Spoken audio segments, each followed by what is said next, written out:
दोस्तों, जैसा कि आप जानते हैं कि मिडिल ईस्ट में वॉर किसी भी टाइम शुरू हो सकती है। इजराइल ने जिस तरीके से पूरे क्षेत्र में बमबारी करके पूरे क्षेत्र को खंडर बना दिया है, और वैसे ही ईरान और इजराइल में अगर लड़ाई छिड़ जाती है तो पूरे मिडिल ईस्ट में, ना सिर्फ मिडिल ईस्ट में बल्कि पूरी ही दुनिया पर उसका इम्पैक्ट देखने को मिलेगा। लेकिन हम यहाँ बात करेंगे कि इंडियन शेयर मार्केट पर उसका क्या असर पड़ेगा। दोस्तों, ऐसा नहीं है कि वॉर मिडिल ईस्ट में हो रही है और उसका इंपैक्ट इंडिया पर ना पड़े, तो उसका इंपैक्ट इंडिया पर भी पड़ेगा और हर एक कंट्री पर पड़ेगा। चलिए हम देखते हैं कि अगर वॉर बड़ी हो जाती है और देश इसमें आ जाते हैं तो इंडियन स्टॉक मार्केट है वो कौन कौन से स्टॉक हैं जो ऊपर जा सकते हैं और जो नीचे गिर सकते हैं। जैसा कि आप पीछे देख सकते हैं कि impact of middle east war on Indian stocks. तो आपको क्या लगता है, पहले आप मुझे कमेंट बॉक्स में बताइए, उसके बाद मैं आपको कंप्लीट लिस्ट दिखाऊंगा। आप मुझे बताइए कमेंट बॉक्स में कि कौन से शेयर होंगे जो ऊपर जा सकते हैं आपके अकॉर्डिंग, और कौन से शेयर होंगे, कौन से स्टॉक होंगे जो नीचे गिर जाएंगे। कमेंट बॉक्स में लिखिए।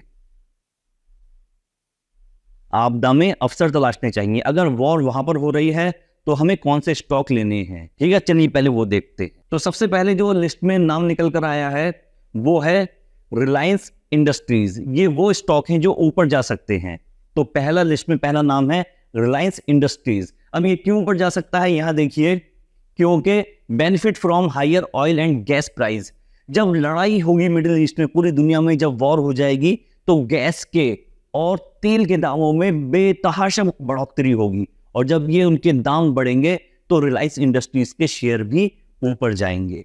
इसके बाद अगला नाम है रिलायंस इंडस्ट्रीज हो गई। इसमें लिस्ट में दूसरा नाम है ओएनजीसी का। ONGC likely to see profit rise with increased crude oil price. जब वॉर होगी तो कच्चे तेल के दामों में बढ़ोतरी हो जाएगी, और जब कच्चे तेल के दाम बढ़ेंगे तो हम जानते हैं कि ओएनजीसी के प्राइस बढ़ जाएंगे, तेल के प्राइस भी बढ़ जाएंगे। तो जब ये प्राइस बढ़ेंगे उसके बाद अगला नाम है स्टॉक जो ऊपर जा सकता है, इंडियन ऑयल कॉर्पोरेशन। इसमें आप एक बात देखिए, तेल से जुड़ी हुई, कच्चे तेल से जुड़ी हुई जो जो कंपनी है उनके ऊपर जाने के चांसेस बन जाएंगे। Gains due to higher oil price and refining margin, ठीक है। कच्चे तेल के दाम बढ़ेंगे और यहां पर इसके स्टॉक्स इंक्रीज हो जाएंगे। इसके बाद अगला नाम देखते हैं गेल इंडिया। गेल इंडिया भी भाई साहब ऊपर जा सकता है अगर वॉर हो गई तो। गेल इंडिया के बाद देखते हैं Bharat Electronics Limited. Higher defence spending में boost demand for its product. जब डिफेंस पर ज्यादा स्पेंड किया जाएगा तब भारत इलेक्ट्रॉनिक्स लिमिटेड की डिमांड, इसके स्टॉक्स ऊपर चले जाएंगे। ज्यादातर परचेजिंग यहां से होना शुरू हो जाएगी और इसके स्टॉक फिर ऊपर जाते हुए नजर आएंगे हमें। इसके बाद अगला नाम देखते हैं। अगला नाम क्या है, देखिए स्टॉक अप। HAL का नाम आ गया है जो ऊपर जा सकता है। More focus on defence needs में पॉजिटिवली इंपैक्ट इट्स ग्रोथ। जब ये सेना को अपने प्रोडक्ट की आपूर्ति करेगा तो इसके स्टॉक्स ऊपर जाने के चांसेस बढ़ते चले जाएंगे। अगला नाम देखिए भारत डायनामिक्स भी जब ये डिफेंस को अपने प्रोडक्ट पहुंचाएगा और जिसकी वजह से इसे प्रोडक्टिविटी बढ़ेगी और इसके स्टॉक्स के प्राइस ऊपर चले जाएंगे। अब लिस्ट में देखिए टाइटन कंपनी। जब लड़ाई होती है तो लोग अपना पैसा, अपना फंड इन्वेस्ट करने के लिए या तो गोल्ड में इन्वेस्ट करते हैं या फिर किसी फिजिकल प्रॉपर्टी में इन्वेस्ट करते हैं, जैसे रियल एस्टेट में इन्वेस्ट करते हैं। तो ऐसे टाइम पर उन कंपनियों के स्टॉक्स ऊपर चले जाते हैं जो गोल्ड से रिलेटेड होती हैं। यहां पर भी देखिए टाइटन कंपनी के प्राइस क्यों बढ़ जाएंगे, क्योंकि डिमांड फॉर गोल्ड में rise as it's considered a safe haven investment. क्योंकि गोल्ड को हमेशा सेफ इन्वेस्टमेंट समझा जाता है, इसीलिए गोल्ड के प्राइस, टाइटन कंपनी के प्राइस ऊपर चले जाएंगे। अब इसके बाद देखिए MMTC लिमिटेड। MMTC का भी वही फंडा है जो मैंने पहले अभी आपको बताया था, टाइटन वाला। लोग गोल्ड में इन्वेस्ट करेंगे और उसके प्राइस ऊपर जाएंगे। अब देखिए, वो कंपनी जो नीचे गिर सकती हैं, ये चीज ध्यान से देखिए, वो कंपनी जो नीचे गिर सकती हैं, पहली है Maruti Suzuki. Higher oil price में increase fuel cost impacting car sales negatively. जब तेल के दाम बढ़ते हैं तो कार की बिक्री कम हो जाती है, और जब कार की बिक्री कम होती है तो उस कंपनी के शेयर नीचे गिर जाते हैं। इसके बाद नेक्स्ट है हमारा टाटा मोटर्स। टाटा मोटर्स की वही कहानी है जो इससे पहले मारुति सुजुकी की थी। जब लोग कार नहीं खरीदेंगे तो कंपनी को लॉस होगा, तो शेयर नीचे जाएंगे। सेम कहानी है हीरो मोटोकॉर्प। तो आप ये स्टॉक नोट करते चले जाइए। इसके बाद नाम है इंटरग्लो एविएशन, इंडिगो के स्टॉक भी नीचे जा सकते हैं। अगला नाम है स्पाइस जेट। जो इंडिगो की कहानी थी वही यहां पर स्पाइस जेट की कहानी है, इसके प्राइस भी नीचे चले जाएंगे। UPL Limited, dependency on raw material that में become expensive due to supply chain disruption.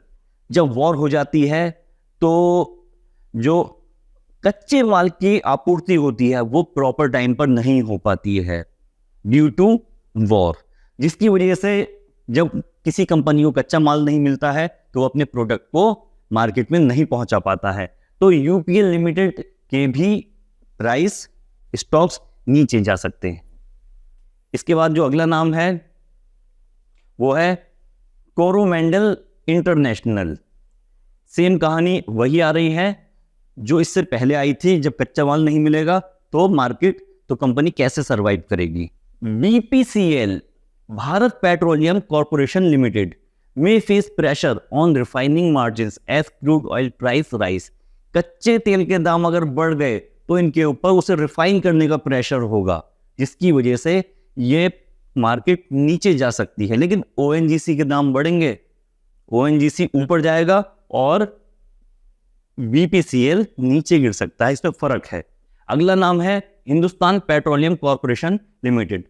Same कहानी है, high crude oil price can reduce profit margin. इन्हें महंगे दामों पर कच्चा माल खरीदना पड़ेगा, कच्चा तेल खरीदना पड़ेगा और उसी रेट पर प्रोवाइड करवाना पड़ेगा जिस पर मार्केट के प्राइस अभी चल रहे हैं। इंडिया में मान लीजिए पेट्रोल चल रहा है 90 रुपए पर, 92 रुपए पर, और इन्हें फिर कच्चा तेल अगर महंगा मिलता है लेकिन गवर्नमेंट यहाँ प्राइस नहीं बढ़ाती है तो इन्हें लॉस होना शुरू हो जाएगा, जिसकी वजह से इनके स्टॉक नीचे चले जाएंगे।